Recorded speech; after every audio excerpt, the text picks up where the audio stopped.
What's up, battle rap fans? I am the figure of Figueroa, the sultan of similes, the emperor of entendres, the lord of the line, the metaphor messiah. I am the bar guy, Danny Molotov Myers. And today we're going to do a little thing called You Reach, I Teach. So, what we're going to get into is, because the fans obviously don't know the distinctive differences between filler, setups, and reaches. And me being a professional writer that I am. As a matter of fact, let me throw this in. For y'all motherfuckers that don't know my past, I was an honors student in English all throughout high school. I was like A, B student from 9th through the 12th grade. Even before that, I just always was dope at English. So I know how to use proper pronunciation, enunciation. I know when to use commas, semicolons. I know all the shit that you're supposed to know in English. So a lot of y'all niggas don't know that. A lot of references that I may use in battles. Maybe because I'm a little older and y'all don't really catch everything. Y'all just gotta start reading. Niggas need to start reading, straight up. So yeah, I was so dope, by the way. I digress. I was so dope that the Los Angeles Times was trying to recruit me to write for their sports column. But that's a whole nother story. I'm the real deal when it comes to writing. I'm a professional writer. So I know what is reaching, stretching, and just plain out garbage shit. Yeah, I done said some garbage lines. I had a few whack lines myself. Every battle rapper, let's get that out the way too. Every battle rapper has said some whack shit. It happens. But what we're trying to do is make the dope shit to whack shit ratio so far in between that niggas won't know that, you know what I'm saying, we done said some whack shit. Everybody done said some whack shit. I can point out my own shit just as well as I can point out your shit. So, we're going to start with the first segment. What is a bar? I guess the actual correct term for that music is four notes on a metronome, 4 clicks on a beat, and that's a bar in music. But in terms of writing rhymes, a bar is merely the one sentence in your verse, people. Alright? I'm just trying to give y'all some pointers here. A bar is, for example, me and the homies was going to the store. / we was out there trying to look for some whores. / that's 2 bars. Then we seen another nigga, he pointed a 4. 3 bars. Then I said, nah, what? I don't want no more. 4 bars. That's 4 bars. That's all a bar is, technically, in rhyme writing. It's just one sentence of your round. Let me see, let me think. Any of my own bars. I can't even think of none of my own bars. I be doing the battles and the bars just erase. But anyway, it's just one with one sentence in your verse. That's all a bar is. Now, there's a second definition of bars. And this is where the fans start getting things confused. When they say, yo, that nigga got bars. What that means is that guy is lyrically dope at writing. Like his punchline, his entendres, his metaphors, his wordplay. That's what, when they say or refer to somebody as having bars. They'll say Bmagic got bars, Charlie Clips got bars. Technically, we all have bars, because without bars, you can't even rap. You know what I'm saying? Like, you can't rap without bars. That's like literally what we're doing. We're saying line for line for line for line. Bar, bar, bar. 1, 2, 3, 4. And another thing, there is no such thing as an odd number of bars in any verse. Verses are either 4 bars, 8 bars.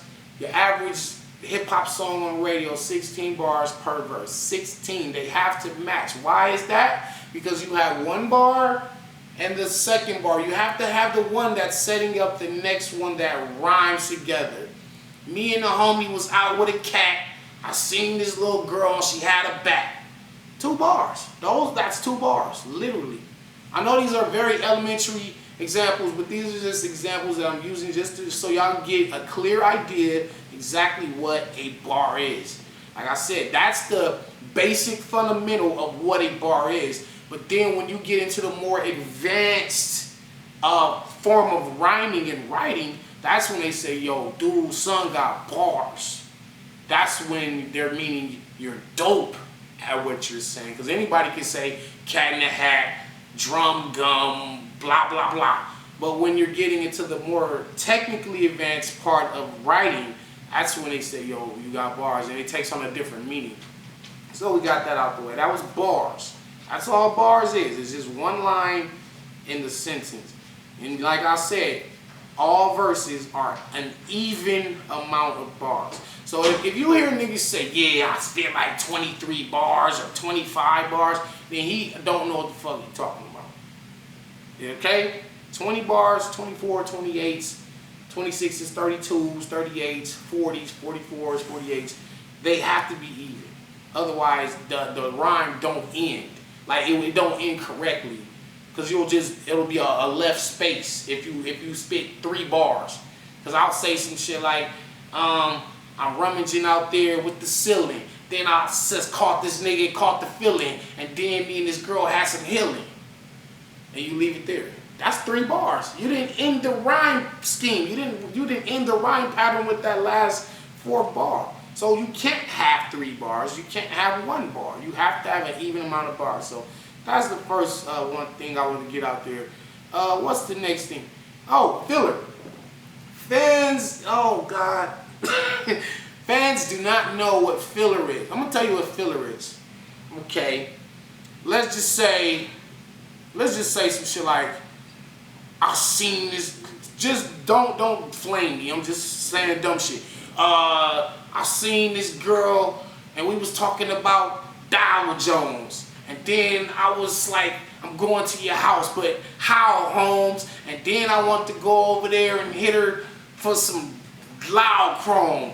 And then I chase this nigga for a mile with a brick.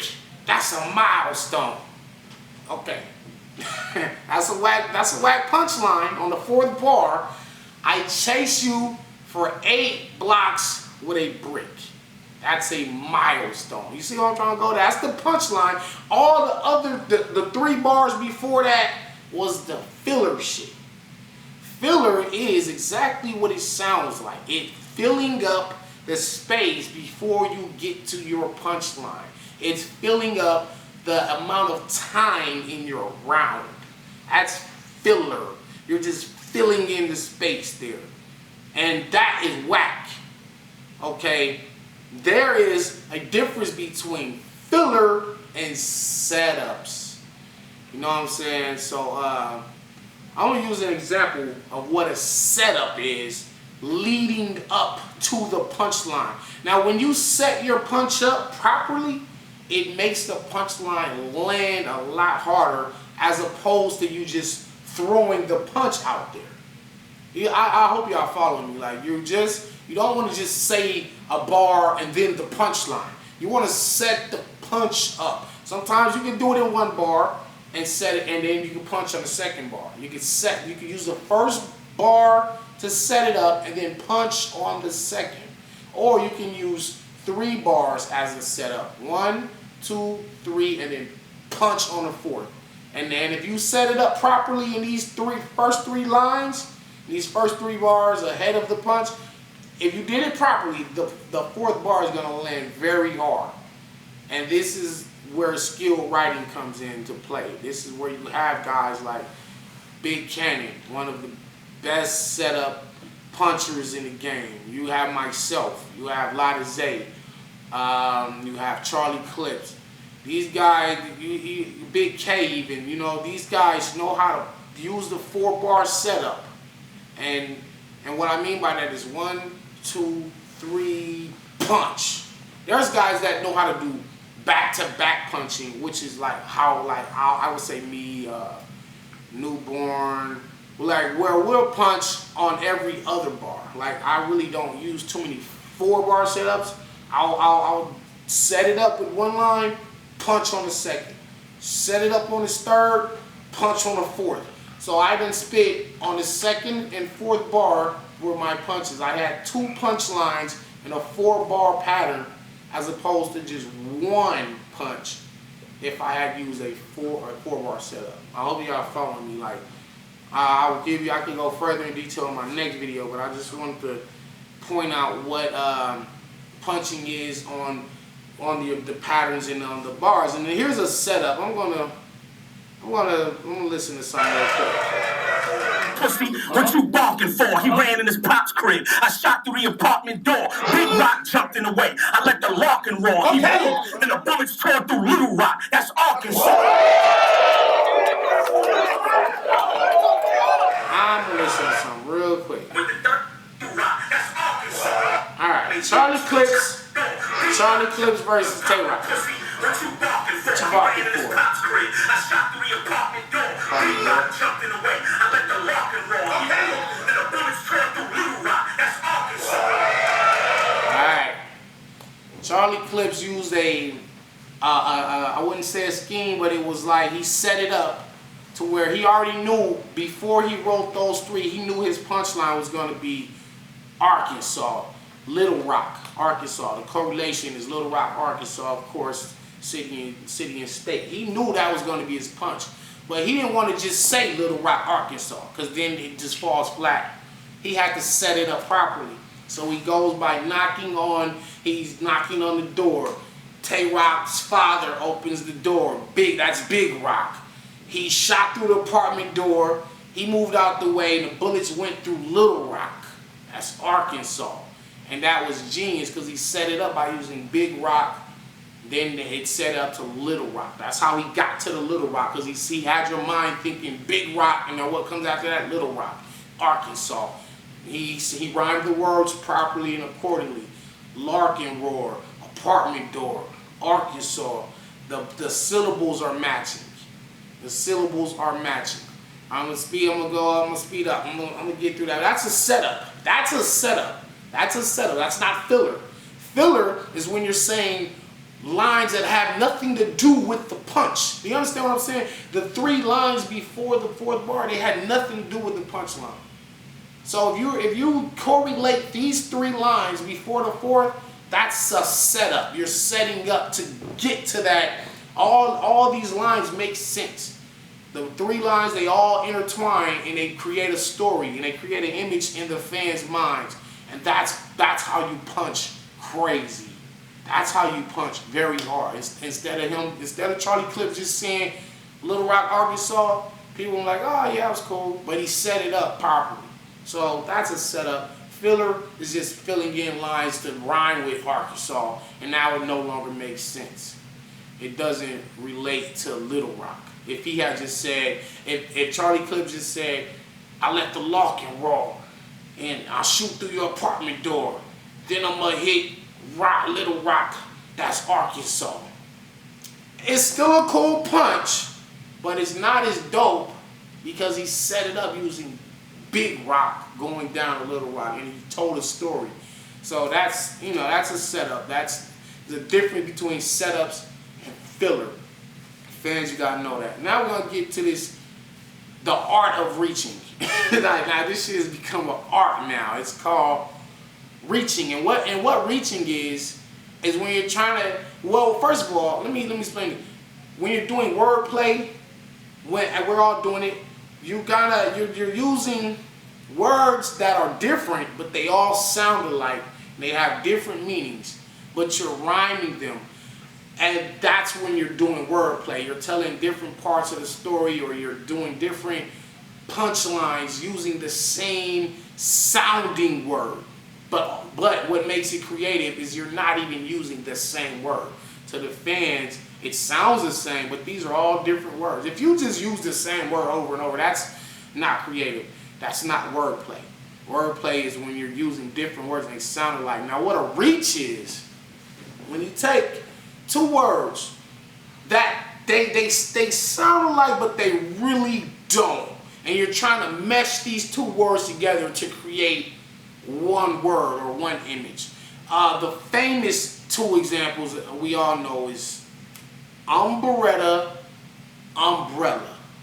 Umbrella, umbrella. That was Dot. That was shout out to Dot. That was one of the greatest. That is the greatest reach of all time. Before that, it was Earn and Nash. That's Nash. That was I was some Surf. Shout out to Surf, you know what I'm saying?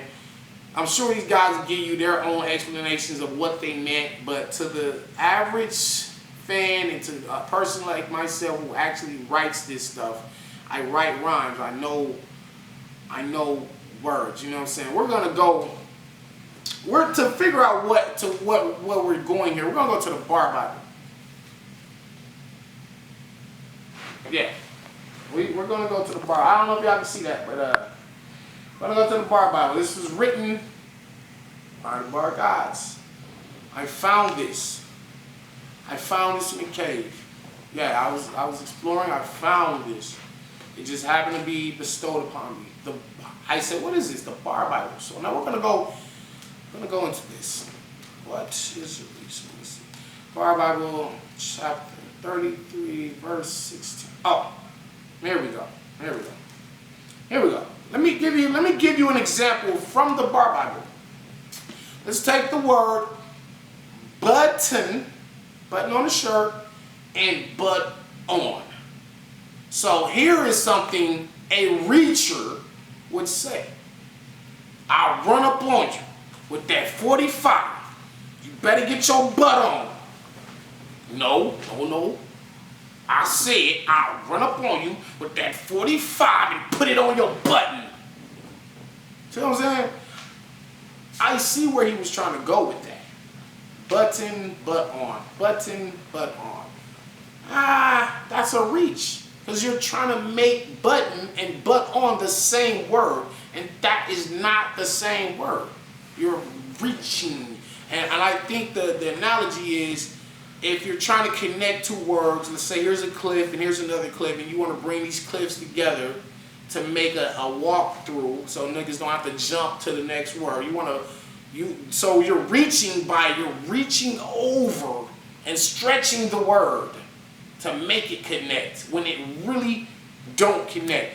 Your syllables have to match up. All the syllables have to match up, first of all. I don't know if you guys know, but this is the more advanced part of rhyme writing. The syllables have to match when you're doing wordplay. That way it won't make it a reach. Okay, one of the homies, D-Tay, I'm gonna shout out D-Tay in this one. He has a word where he used charismatics. Kind of is questionable, but it ain't so bad to where it's umbrella. Now you can say something like, something the homie charismatics got style to itself, charismatic. You see how it sounds? It's not all the way connecting, but it's not really that bad of a reach. You know what I mean? So people have to know the difference between what is a reach and what is just some great wordplay. Okay, now I don't really know how you guys view reaches, setups, angles, punches, but coming from someone who's been doing this for well over 20 years, I kind of know what I'm talking about. I've reached myself not that many times. For example, in my KG the Poet battle, I say your next few battles, you'll have to cancel them. Wolverine pistols, mutate bones. I just got to add a man to them. Now that was a reach, and I knew it was a reach when I wrote it. Because Wolverine's bones are actually made out of adamantium. I changed it to try to make it sound like adamantium because I couldn't think of nothing that would make sense saying adamantium. So I said adamantium. Tium. Don't really sound alike at all. So that was a reach, and I knew that was a reach when I wrote it. But I can admit to that. You know what I'm saying? There's guys out here that are doing reaches that are unprecedented, insane reaches. And I don't really want to get into calling out names and calling out things, but this thing has to stop. The bottom line is, if the words don't necessarily match and they don't sound alike, don't try to make them sound alike. That's all I'm trying to do. Don't make the words sound like something is not, because that's when you're reaching. If it don't sound like you can't get it to fit and you can't get it to go the way you want it to go, just scrap it. Just leave it. Just leave it and come up with some new bars. Just because when you get lazy and start just making shit, you're trying to make shit work, that's when you're gonna be having a lot of reaches. And the fans, as y'all know, are looking for this, and they're gonna call you the fuck out. They're gonna call you out and they're gonna flame you on it. And your stock is gonna go down as a writer, as a lyricist, as a professional. And you don't want this. So, I just wanted to, point out what was filler, reaches, setups, punching, what is a bar. I'm not really I'm not some type of, I don't know, an expert on this, but I have a vast knowledge on writing rhymes and what sounds good, what don't sound good. Like I said, I'm not perfect. I fucked up a few times, intentionally, unintentionally. I done fucked up. We all make some bad bars. But the fans need to know what's the difference. Like when you guys call out certain bars, at least have somewhat of a knowledge of what you're talking about before you try to criticize and scrutinize us as battle rappers and us as writers, our bars. Don't just try to criticize shit and call out, oh, that was a reach, and you don't even know what a reach was. Or that was a bad setup. Or you don't even know what a setup is. Like, just know what you're talking about before you try to always clown and try to make jokes about niggas' bars and shit. But that was just an informational thing I want to give to the fans and to some of the battlers who may not have known what the differences were. So those are my professional views on what reaches and setups are. And we're gonna get back into this bar Bible, and we're gonna go back later on next week into some other topics. And I'm gonna be giving out more tips to battlers and to the fans, and we're gonna get into some other things. But there's a lot of things in this bar Bible. If you don't have one, you gotta find one in the cave. So shout out to Shell Bell, Prime Ripper, Chris Unbiased, shout out to Angry Fan, shout out to all the groups that rock with me. And we're gonna be getting into some more of these videos, man, because a lot of this stuff that's going on in battle rap has to stop. And I'm gonna do my part to make sure people are at least educated on what they're talking about before they just make silly comments that I be seeing. So what's up, man? Anyway, my next opponents, I'll be seeing y'all soon, and I'll show you how professional writing is done. Peace.